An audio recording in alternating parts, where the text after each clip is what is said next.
dulu nih. Oke. Mau share. Sip. Yuk. Dah.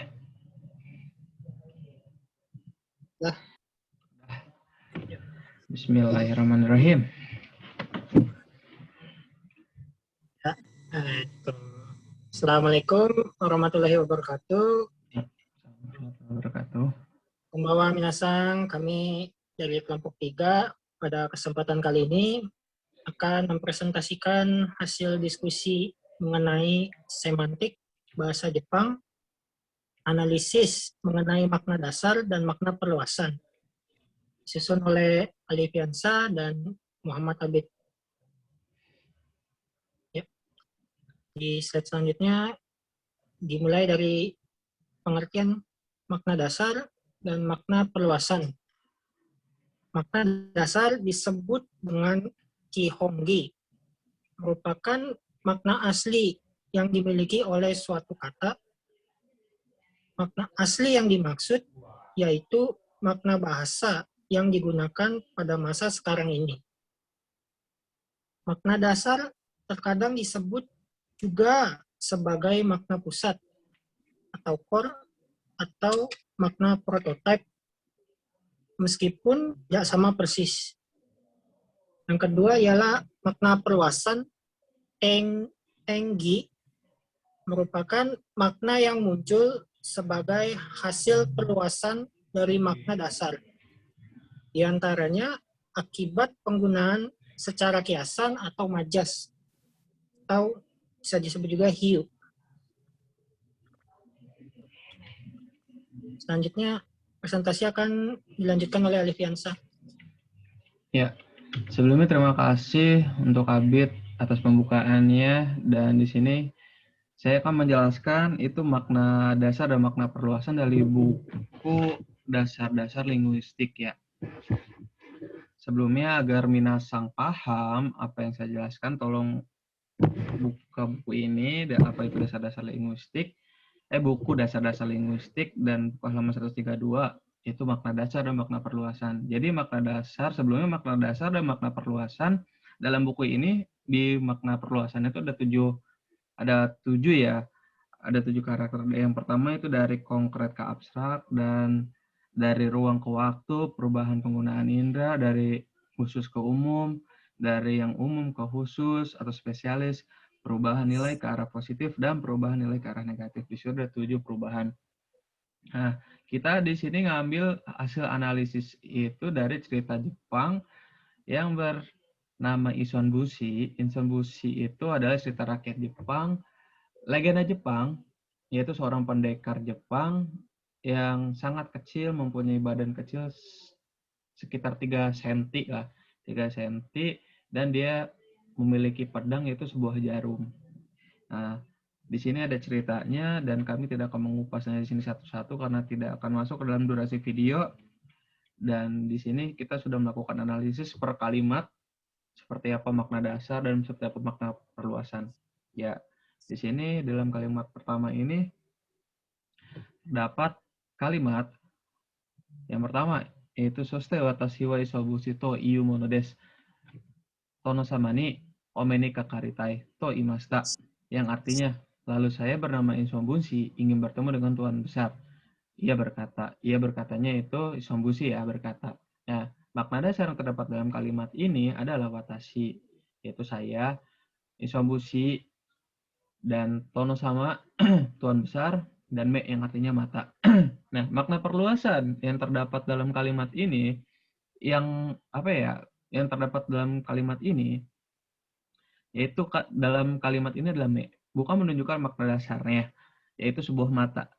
Mata, karena terdapat perluasan makna yang disebabkan oleh majas, yang menyebabkan makna dari mata, sebuah benda konkret, berubah karena adanya proses gramatikal. Perluasan ini disebut dengan perluasan makna konkret ke abstrak. Jadi, yang tadi fungsinya mata itu benda, menjadi abstrak ya kan, menjadi ingin bertemu gitu. Kita ke slide berikutnya. Oke, dalam kalimat ini terdapat kalimat insombushi wa oni no mae ni tachi tachiwa dagate ware koso wa isobushi da kono katana de ippiki ni shite kureru. Oni. Makna dasar terdapat dalam kalimat ini. Makna dasar terdapat dalam kalimat ini adalah oni. Yang pertama oni, isomushi, dan katana, pedang khas Jepang. Nah, makna perluasan, makna dasar yang mengalami perluasan dalam kalimat ini adalah kono katana de ippiki ini shitekureru. Dengan pedang ini cukup satu tebasan saja. Makna dasar katana adalah pedang khas Jepang ya. Dalam kalimat ini mengalami perluasan makna, yaitu sebuah pedang. Pedang di sini digunakan sebagai senjata, sedangkan senjata pedang, bentuk pedang itu banyak gitu, banyak jenisnya, gitu loh. Jadi khusus bukan katana de, kono katana de, bukan khusus pedang saja, jadi bentuk pedang gitu. Jadi lebih merujuk ke senjata, ke pedang ya, bukan katana de gitu. Nah, perluasan makna ini disebut perluasan dari makna khusus ke umum. Jadi dari sebuah katana, yaitu sebuah pedang khas Jepang, menuju ke sebuah benda gitu, minasan. Yang ketiga ya, onitachiwa. Yang ketiga di sini onitachiwa aitega amari chisai no de watashi wahahaha namaiki na chibime to okiwaru shite isomuchi o sumata to. Nah, di sini artinya para siluman karena melihat lawan yang begitu kecil, yang pada awal cerita saya menjelaskan itu isomuchi itu sangat kecil, memiliki badan 3 cm. Nah, ketika di sini cerita menceritakan itu isomuchi melawan para siluman di sini. Lalu para siluman mengangkat isomuchi dan tertawa terbahak-bahak. Hahaha, si cebol yang sombong. Makna dasar dalam kalimat ini yaitu aite. Aite yang artinya musuh atau ngelawan, dan isomuchi yaitu karakter utama dalam cerita ini. Chibi yaitu menunjukkan anak kecil ya. Biasanya tuh chibime, anak kecil, dan namaiki yang menyertanya lancang. Nah, makna perluasan dalam kalimat ini terdapat dua makna perluasan, yaitu namaiki dan chibi. Dalam kalimat ini menunjukkan seorang cebol yang lancang yang dilontarkan oleh para siluman ke Inson Bunshi, sehingga membuat makna chibi dan namaiki mengalami perluasan makna ke arah negatif. Perluasan ini maka disebut dengan perluasan ke arah negatif. Jadi dalam kalimat ini chibime lebih tekankan itu perluasannya dari chibi ya, chibime itu chibime sendiri itu jadi kesannya itu cebol gitu, cebol yang lancang. Yang kedua, perluasan penggunaan indera ya, oki warau. Nah, kata oki besar yang semulanya hanya diamati dengan penglihatan yang semula hanya diamati dengan penglihatan mengalami perluasan makna karena ada kata warau ya, dan di depannya yang merubah makna oki, yaitu sebuah wujud. Oki, karena oki kita udah berpikir oki kan wujud, dan menjadi oki suara, jadi suara yang besar gitu. Perluasan makna ini disebut perluasan penggunaan indera. Jadi misalkan kata oki kan kesannya besar, dan di depannya itu ada kata warau, berarti suara yang besar. Jadi dari mata berubah ke indera, seperti itu. Nah, yang ketiga ini hasil analisis. Sebenarnya di sini tidak ada ceritanya, tapi dikarang oleh kami sendiri karena tidak di dalam ceritanya tidak ada perluasan makna di dalam 7 karakter tersebut. Oke, itu watashi onitachi wa aete ga chisaku temo kawaii no de he kawaii jang chibime wa to ite isobunshi o sumata to. Nah, di artinya di sini yang slide sebelumnya kan itu ke arah negatif. Di sini ke arah positif. Chibime-nya. Minasang, tolong perhatikan. Para siluman karena melihat lawannya kecil tetapi imut, mengangkat isomushi dan berkata, imut sekali anak ini. Nah, makna dasar yang terdapat di sini itu adalah aite, isomushi, chibi, namaiki nggak ada ya, maaf. Dan kawaii mempunyai artinya lucu imut. Nah, makna perluasan yang terdapat di sini itu adalah chibi. Kita tekankan itu chibi-nya. Makna chibi di sini mengalami perluasan makna menuju ke makna anak kecil yang lucu. Kan yang sebelumnya itu makna ke negatif ya, sekarang ke arah positif. Chibi di sini mengalami perubahan makna ke arah positif. Perubahan makna di sini disebut dengan perubahan ke arah negatif. Jadi kesannya tuh gimana ya? kesannya tuh kalau yang slide sebelumnya kan cebol, sombong gitu kan. Jadi karena negatif banget, sedangkan ini Cibime mempunyai yang seseorang tuh yang lucu gitu, anak kecil yang lucu. Mungkin Minasang sedikit mengerti cara situ.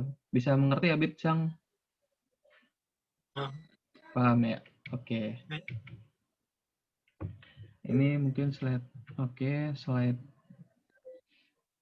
Nah, yang di sini terdapat kalimat korewa oniga otoste itamono ni machigai nai korewa takaramono desu. Kore tara okane ga ippai moraunda. Nah, yang artinya ini tidak salah lagi. Benda yang dijatuhkan siluman ini adalah barang mahal. Jika dijual mendapatkan uang banyak. Makna dasar yang terdapat dalam kalimat ini yaitu oni itu siluman, mono itu artinya barang, takara mono. Nah, takara mono mempunyai arti barang berharga.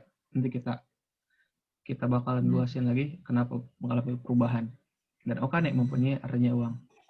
Makna perluasan dalam kalimat ini korewa takara mono des.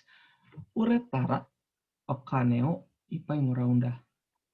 Nah, makna dasar dari takara mono adalah barang berharga. Akan tetapi pada kalimat ini mengalami perluasan makna ke khusus menjadi barang yang mahal.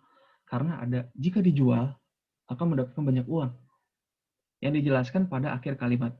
Barang mahal itu seperti emas atau enggak berlian. Seperti itu minasan. Bisa seperti kayak di dongeng-dongeng kan kalau misalkan takara mono yang dijatuhkan oleh seorang monster mungkin seorang apa namanya hammer sesuatu pedang yang berharga ini kan yang dijatuhkan jika dijual akan mendapat banyak uang. Jadi lebih ke khusus kayak ke emas, ke berlian gitu, sesuatu yang mahal gitu. Nah, perluasan makna ini disebut perluasan makna. Perluasan makna apa ya? Perluasan makna umum ke khusus gitu. Dan yang terakhir yaitu ini juga kalimat ini dibuat oleh kita sendiri. Ya, di sini ada tulisannya konostori wa jibun desukuri masta. Oke, dalam kalimat ini yagate isobon siwa ohime sama no omoku sang ninari ninen ato kodomo ga imasta. Yang artinya akhirnya Isomushi menikahi tuan putri dan 2 tahun berlalu mereka mempunyai anak. Makna dasar terdapat kalimat ini Isomushi, omoku hime sama dan omoku sang itu istri ya. Nah, makna perluasan dari dalam kalimat ini adalah ninen kang ato. Kenapa ninen kang ato? Makna dasar dari kang tersebut yaitu jika kita gimana ya, makna dasarnya adalah aida, ya kan? Itu di tengah yang memiliki makna dasar ruang.